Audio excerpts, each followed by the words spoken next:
Halo Sobat IPA, kembali lagi bersama saya. Nah, pada video pembelajaran kali ini kita akan membahas tentang sistem ekresi.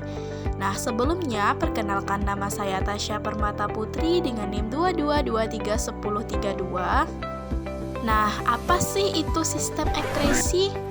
Sistem ekresi adalah proses pembuangan zat sisa dengan bentuk cair namun sudah tak lagi bisa dimanfaatkan oleh tubuh. Contohnya yaitu urin, keringat, dan karbon dioksida. Nah, organ ekresi ini ada 4, yaitu yang pertama paru-paru, ginjal, kulit, dan hati. Nah, yang pertama kita akan membahas paru-paru. Paru-paru adalah organ yang berfungsi untuk mengeluarkan gas karbon dioksida beserta sisa air. Nah, tepatnya pada saat proses respirasi berlangsung di organ ini, terjadilah proses pertukaran gas oksigen atau gas yang masih dibutuhkan dan karbon dioksida atau gas yang tidak dibutuhkan lagi. Nah, pada saat proses ini terjadi, oksigen akan masuk ke bagian yang disebut alveolus, sedangkan karbon dioksida dan air dihempaskan ke alveoli. Kemudian, setelah sampai di alveoli, karbon dioksida dan air tersebut akan dibuang melalui hembusan nafas kita. Selanjutnya, organ ekresi yang kedua adalah ginjal. Ginjal adalah organ ekresi yang berfungsi membuang sisa zat tak terpakai berupa urin. Nah, ginjal juga mengatur keseimbangan cairan tubuh dan mengatur konsentrasi garam dalam darah. Ginjal tersusun dari 2 lapis, yakni lapisan kortek dan lapisan medula. Lapisan kortek tersusun atas jutaan nefron dan terdiri atas badan Malpighi. Tiap badan Malpighi tersusun atas kapsula Bowman dan glomerulus. Nah, yang kedua yaitu lapisan medula.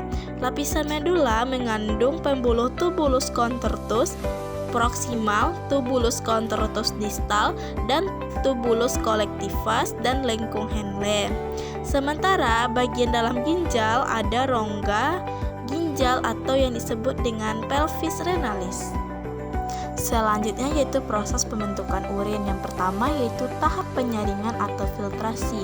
Ini terjadi di glomerulus dan hasilnya berupa urin primer, yaitu yang mengandung air, protein, glukosa, asam amino, urea, dan ion anorganik. Nah, yang kedua yaitu tahap penyerapan kembali atau reabsorpsi.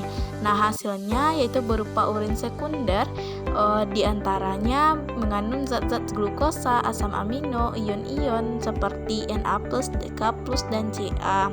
Kemudian yang ketiga yaitu tahap pengeluaran atau augmentasi. Nah, ini yaitu hasil dari urin sekunder dari tubulus contortus distal ini akan turun menuju saluran pengumpul atau tubulus collectivus. Nah, dari tubulus collectivus ini urin dibawa ke pelvis renalis lalu ke urutan menuju kantung kemih. Dan jika penuh maka urin menuju saluran uretra dan dikeluarkan. Organ ekresi yang ketiga adalah hati. Hati sebagai salah satu organ yang termasuk bagian sistem ekresi yang berperan sebagai penghasil zat berwarna bernama bilirubin. Proses pembuatan zat tersebut berawal dari pemecahan hemoglobin darah yang berlangsung di hati. Bilirubin pada akhirnya ditransfer oleh hati menuju usus 12 jari. Zat ini dioksidasi hingga warnanya berubah menjadi kuning kecoklatan atau urobilin. Zat ini ternyata yang memberikan warna pada feses maupun urin. Nah, selanjutnya yaitu organ ekresi yang terakhir adalah kulit.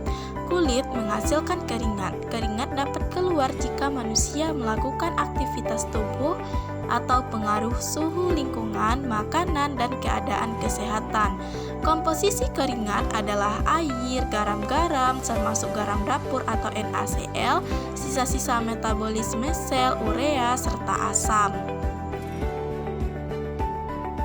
Nah, keringat keluar dipengaruhi oleh pusat pengaturan suhu badan dari sistem saraf pusat atau hipotalamus dan enzim brokinin. Nah, enzim brokinin ini menghasilkan keringat lebih banyak. Nah, jika keringat berlebihan, maka kadar garam di dalam tubuh bisa habis dan mengakibatkan pingsan atau kejang-kejang. Oke Sobat IPA, sampai di sinilah pembelajaran kita hari ini. Semoga apa yang disampaikan tadi bermanfaat. Jangan lupa aktifkan tombol subscribe-nya. Kalau ada kata-kata yang salah, mohon dimaafkan. Saya sudahi dengan wabillahi taufiq wal hidayah. Wassalamualaikum warahmatullahi wabarakatuh.